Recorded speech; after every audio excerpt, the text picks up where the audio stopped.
Bienvenue dans Info 3, le magazine réalisé en collaboration avec la ville de Troyes.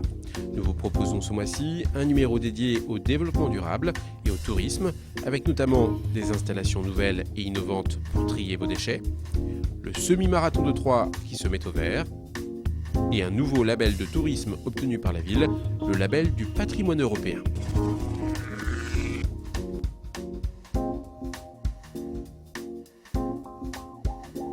La révolution verte est en marche à Troyes. La ville a en effet installé ce mois-ci le premier composteur collectif, une sorte de bac où les résidents d'un immeuble situé près du parc des expositions pourront déverser leurs déchets verts. Le tout donnera de l'engrais qui sera ensuite réutilisé. Autre initiative dans la gestion des déchets, la pose des premiers conteneurs de déchets enterrés, une installation réalisée en plein cœur du Bouchon de Champagne, place Audifred, devant la Chambre de commerce. Une manière également de poursuivre la rénovation du centre-ville. Ces conteneurs de 3 mètres cubes vont remplacer l'équivalent de 8 bacs roulants de 660 litres, une installation qui a en fait de nombreux avantages. Ça va dans le sens du développement durable, c'est quelque chose qui, on l'espère, est le moins inesthétique possible, sachant qu'il n'y a pas de solution idéale et ça ne peut pas être parfaitement beau, mais c'est quelque chose qui est efficace parce que ça va favoriser le tri.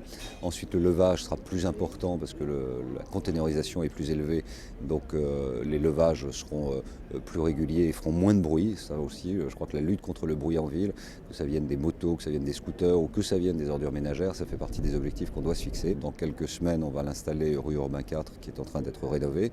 Et l'objectif est d'en mettre environ dans 40 sites de la ville pour que toute la ville à terme en profite. Alors à terme c'est 3 ans, c'est 5 ans, parce qu'évidemment ça coûte un peu d'argent et on doit le faire de manière progressive.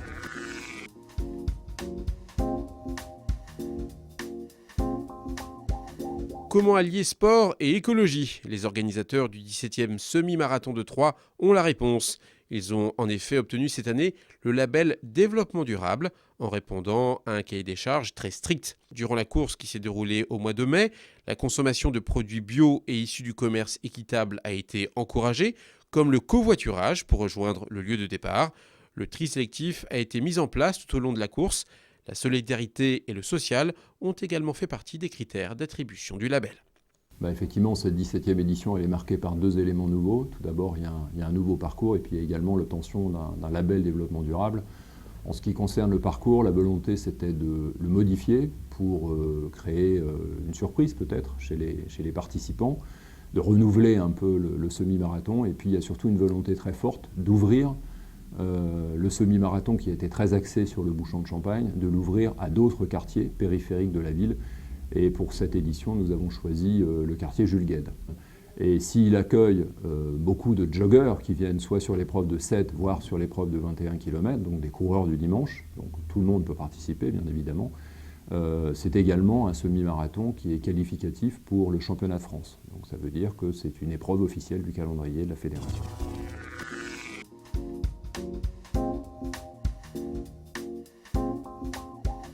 Un nouveau label tombe dans l'escarcelle de la ville de Troyes, celui du patrimoine européen.